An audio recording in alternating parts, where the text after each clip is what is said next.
Have you ever wondered how to transform the Flipper Zero into the ultimate machine for Wi-Fi testing and ethical hacking? I built a board featuring an Ethernet port, 2 Wi-Fi radios, a Linux-enabled RISC-V SoC, all while being powered by the Flipper itself. Oh, and it's black and in the shape of a hat, so I named it the flipper-blackhat. Let's get into it.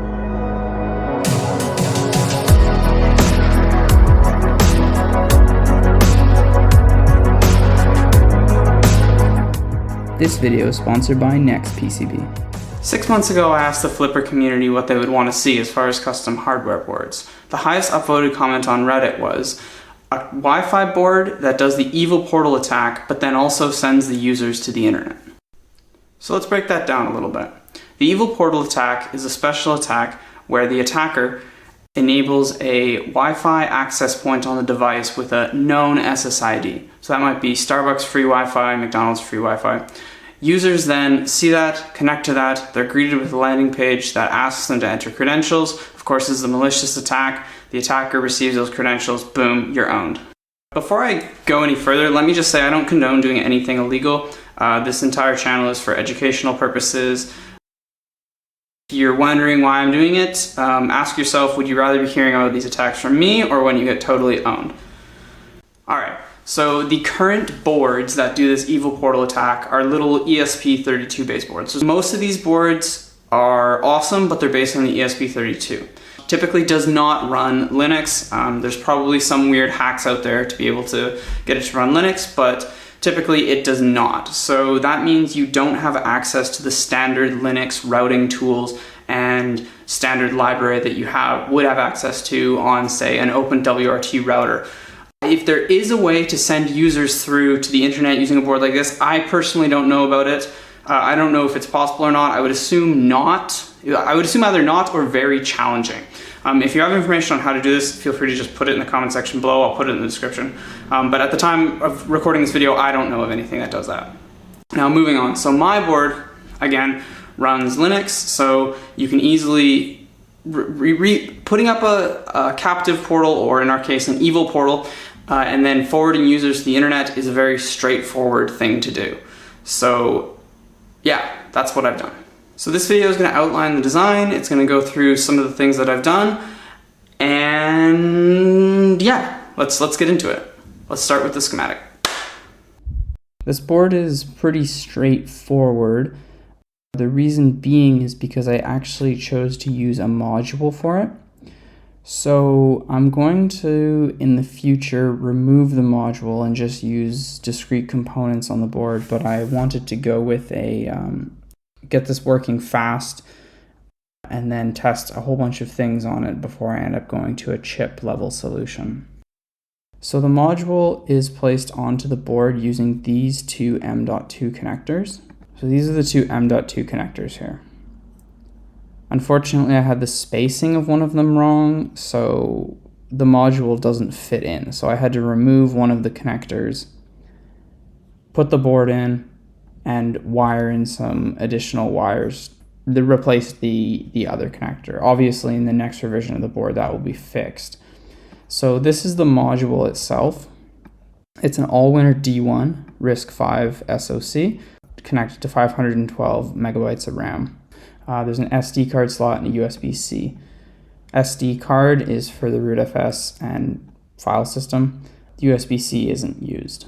There is a generic USB-A port here. This is for one of the Wi-Fi chips, so you can use a standard Wi-Fi adapter here. This antenna is connected to the Realtek chip, so I'll show you that right now. So this is the Realtek chip here, and the RF trace for that is routed out to the antenna. There's a standard SMA connector and 2.4 gigahertz antenna.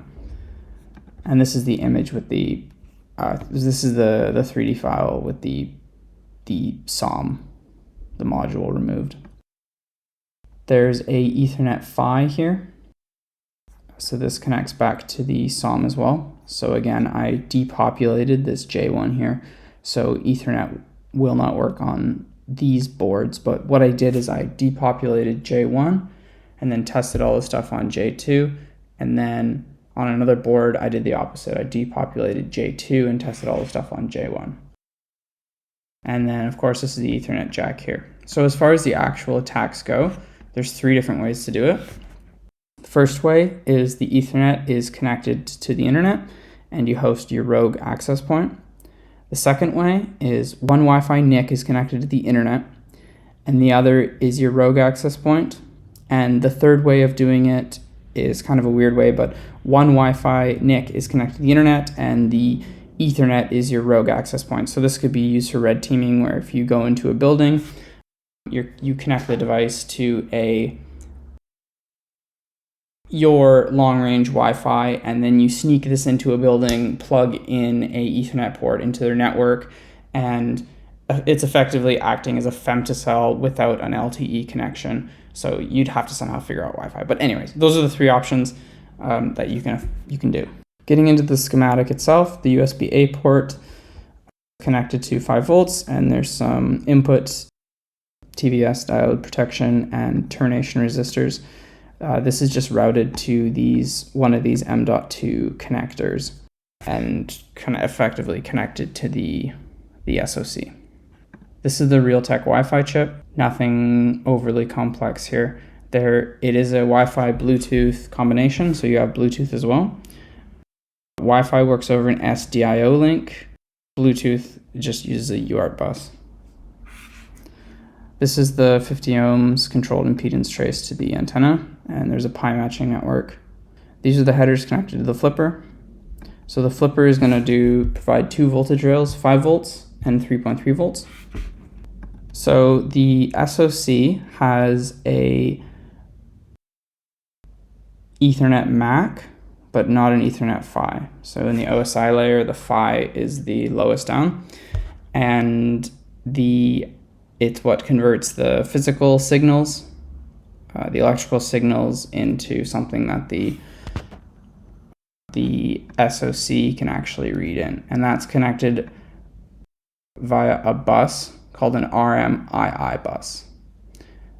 So MII stands for Media Independent Interface, and the R, I believe, is reduced. So Reduced Media Independent Interface. So if we go into the Ethernet block, we can see we have the Ethernet jack. So this is quite a nice jack. It houses all the magnetics inside of it. So as you may know, Ethernet is an isolated interface. It allows transmission of signals over a long distance. So it's isolated, and it's also a current controlled interface rather than a voltage controlled interface. So these little transformers inside are going to do the isolation for us. And the Ethernet controller is a Realtek chip as well. So this effectively, sorry, not Ethernet controller, the Ethernet PHY is a Realtek chip as well. So this is going to connect to the Ethernet jack and connect to the all-winner SoC. This is one of the simpler boards I've done. So here's the schematic. If you have any questions, let me know. So as I said earlier, this is a sponsored video by NextPCB. So they provided all the boards, all the components, the assembly service. I was super happy with the hardware that they sent. They also wanted me to show off some of their online Gerber viewer and DFM analysis tool. Before I agreed to do this, I personally checked it out myself. I wouldn't be just showing you guys this if I thought that it was some stupid thing. It's actually very helpful. So effectively, you just upload your Gerber files to it, give you a quote on how much it will cost to get built by them. It has a handy little Gerber viewer, which is nice, but not super necessary. I mean, I'm sure you all have your own Gerber viewers. Where it does shine is it will highlight some DFM problems. DFM is designed for manufacturing. So again, this is giving me some errors. And what I thought was really nice is their automatic report generation. So you can click download report. This will give you a PDF. Now, a lot of the errors that it is flagging and has the ability to flag are certain things that you might see when you go into production when you're in the hundreds of boards made or thousands of boards made. So it's good I would definitely recommend checking this out to see if your boards have any weirdness to them. It will give you pass, warning, risk, items, and then it will give you exactly what's going on here. So this is flagging some drill holes that are a little bit too small. They say small drill but need to be replaced frequently. And then of course a severity level. So this is saying warning, risk. This is highlighting some pad spacing issues. So in addition to your DRC, which is in KiCad or Altium or whatever, this is definitely a good second sober check before you proceed to manufacturing. I know that KiCad is not throwing any errors for me for this project. However, some showed up here. Yeah, again. So anyways, this is the end of the sponsored section of the video. Software. So software is definitely the most interesting part of this project, probably because it's something that most people are not used to, and it's pretty unique when it comes to SBCs that people are normally used to. So typically for a Raspberry Pi or another SBC, people grab a precompiled image and load it on and then do their configuration from there through SSH. That is one way to do it. Personally, that is not my favorite way of dealing with embedded Linux systems in general. So what I've done for this board is there is a pre-compiled binary image that you can load on and do it that way. However, it's on a really old kernel and I didn't even look at it because it was so old. And there is a group of people on the internet called the Linux Sunsea community that's really good at getting mainline Linux support for these all-winner chips. So what that means is the code to have them work with Linux is actually upstreamed in the Linux kernel itself. So there's no reason to take a vendor-supplied kernel or something like that and you try to use that. You can actually go ahead and just compile Linux yourself. So what I've done is there's an awesome project on the internet called buildroot. So to get a functional booted board working, there's three main things that you need. The first thing you need is a bootloader. The second thing you need is a kernel, and the third thing is user space applications, or the operating system. So effectively, what I did is there wasn't any pre-ready config files in buildroot for this SoC, so I had to hunt around on the internet. I found an initial jumping off point and was able to create this def config and compile an image for the board. If you're not sure how buildroot works, it's basically like this. Now, I'm supposed to start with these operation programs first. That's major bar and shed. Let's do something a little more fun. How about combat training?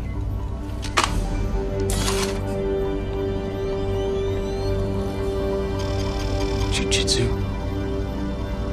I'm going to learn jiu-jitsu.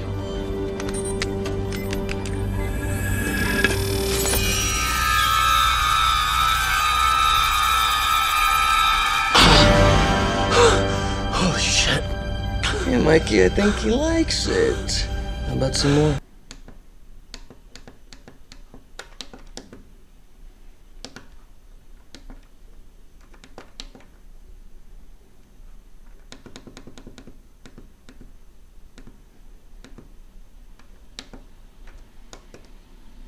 Once you've configured the baud rate to 115200 and plugged in the device, you should see a USB device come up under your dev. If you're using Windows, this is just like COM1, COM2, whatever, and you can use PuTTY or whatever thing that you like to use.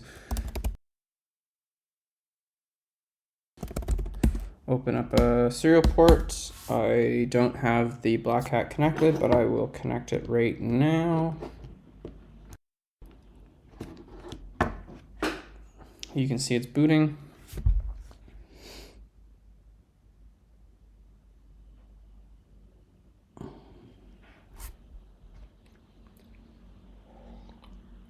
It is probing the two Wi-Fi drivers. Password is root black hat. we should see WLAN 0 and WLAN 1 both come up. The Ethernet is not coming up right now because this board is not configured for it. So I've created a app called Black Hat, or BH for short. So this is actually just a script that's found in user bin Black Hat. So there are some, if you don't specify anything, there's a few different commands. This isn't totally up to date. I still have to change the help menu. Maybe it's just Black Hat evil twin. There we go. Okay.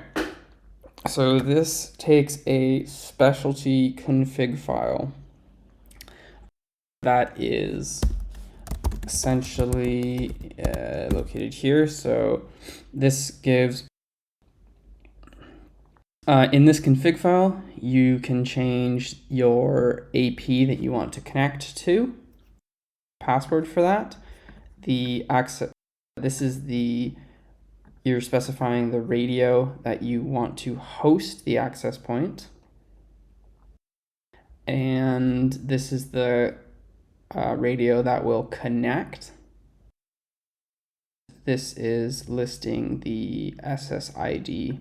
So if I go ahead, go IP address, so I am connected to my home network, so I should be able to access the internet. Yep, so I can ping Google, no problem.